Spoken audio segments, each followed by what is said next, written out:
Ternyata mangrove itu terkait dengan kerajaan-kerajaan Nusantara. Salah satu navigasinya adalah mangrove. Ya.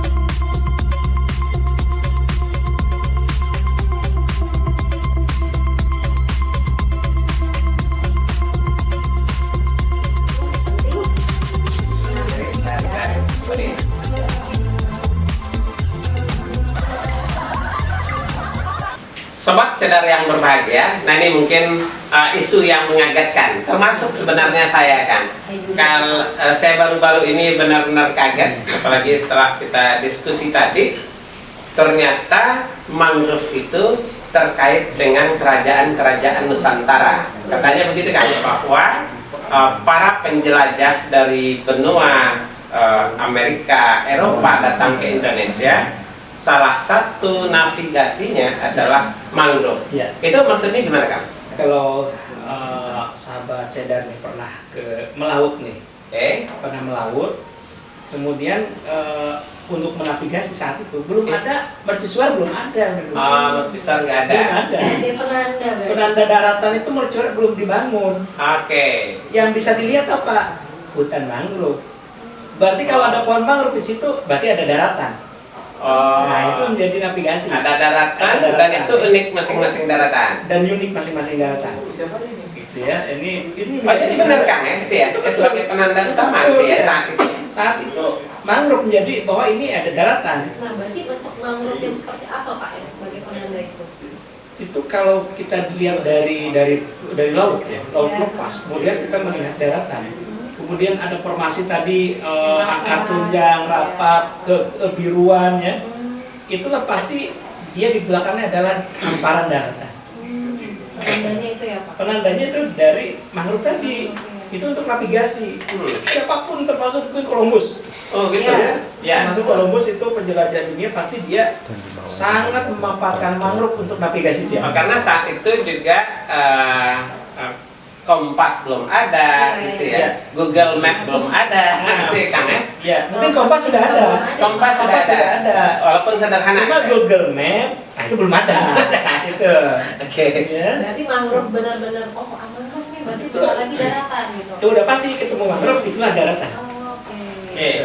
Nah, katanya kan bahwa kerajaan Sriwijaya itu identik dengan sebaran Rhizopora apiculata. Ya. Jadi katanya ciri-ciri kerajaan Sriwijaya adalah Rhizopora apiculata sebarannya. Ya. Kemudian kerajaan Sriwijaya juga disebut sebagai kerajaan mangrove pertama di dunia. Ya. Maksudnya gimana kan? Ini memang dikaitkan dengan posisi geografis. Ya, dengan posisi geografis. Jadi ini menarik.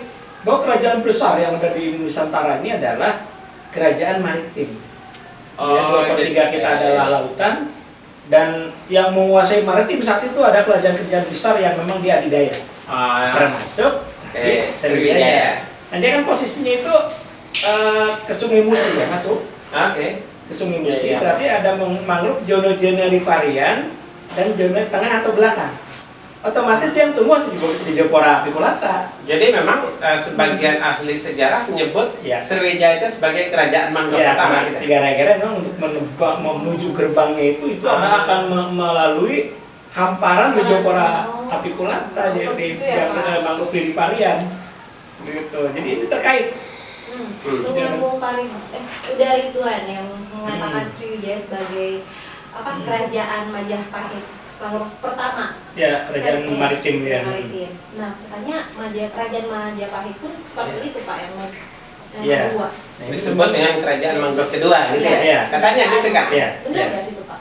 Ini sebenarnya dari Uli. Saya bukan ahli sejarah kehutanan. Ya. Tetapi dengan lihat posisi kerajaan Majapahit itu ada Jawa Timur. Ya, betul Pak.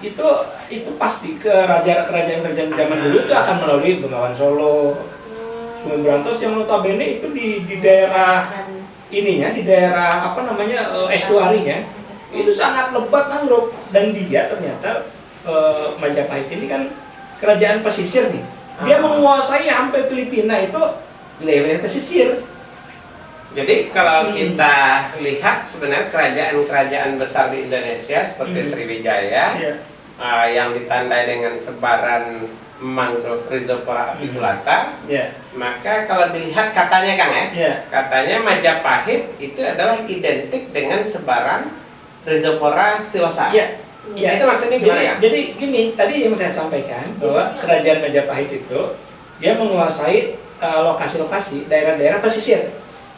Artinya itu kalau kita bicara pesisir berhadapan dengan laut, substratnya itu pasir.